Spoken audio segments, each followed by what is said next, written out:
Hai semua, Assalamualaikum. Kembali lagi kita di channel Mr. Tutorial. Okey, untuk video kali ini kami ingin kongsikan cara untuk bayar bil TikTok Pay Later. Jadi bagi sesiapa yang guna kemudahan bayaran Pay Later TikTok dan mahu bayar hutang bil TikTok Pay Later anda boleh ikuti step bayaran dalam video ini. Tetapi sebelum tu, jangan lupa subscribe dan tekan button loceng sebagai tanda sokongan anda kepada kami.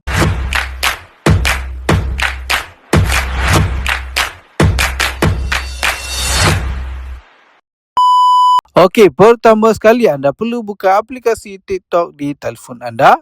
Dan kemudian di paparan utama aplikasi TikTok ini, anda perlu ke bahagian profil anda. Dan seterusnya, cara nak bayar hutang bil TikTok Pay Later anda, senang je, anda klik je pada bahagian Your Order ini. Dan kemudian akan keluar paparan Your Order ini kan. So, seterusnya anda klik je pada bahagian Pay Later di bahagian bawah ini. Dan kemudian akan keluar paparan TikTok Pay Later ini kan. So di bahagian bawah ni anda akan nampak bil terkini yang anda perlu bayar untuk TikTok Pay Later anda. Dan anda boleh terus je klik pada Pay ini untuk anda teruskan bayaran bil TikTok Pay Later anda. Jika anda nak semak senarai semua hutang TikTok Pay Later anda, senang je, anda klik je pada bahagian All Statement ini. Dan kemudian akan keluar paparan statement ini kan.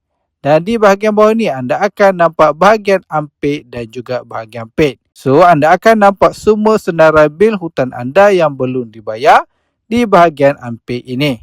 Dan anda klik je pada bahagian Paid ini untuk anda semak semua bil hutang TikTok Pay Later yang anda telah berjaya bayar. Okey? So cara nak bayar hutang bil TikTok Pay Later anda senang je. Anda klik je pada bahagian Unpaid ini.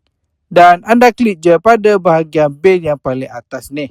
Lepas tu akan keluar paparan ini dengan jumlah berapa yang anda perlu bayarkan.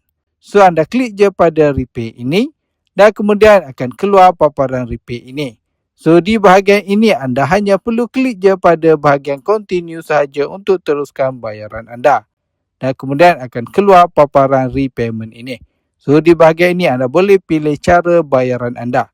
So untuk video kali ini saya pilih bayar menggunakan online banking sahaja. Lepas tu akan keluar paparan online banking ini. So di sini anda perlu pilih bank yang anda nak gunakan untuk bayaran anda. Lepas tu anda klik je pada continue. Lepas tu anda klik je pada pay ini. Dan kemudian secara automatik akan keluar paparan halaman utama bank anda. So di bahagian ini anda boleh teruskan bayaran anda dengan masukkan maklumat bank anda. So proses ini saya cepatkan sedikit sebab caranya sama sahaja. Lepas dah berjaya approve bayaran melalui bank anda, akan keluar paparan ini dengan status di sini dia tulis repayment successful.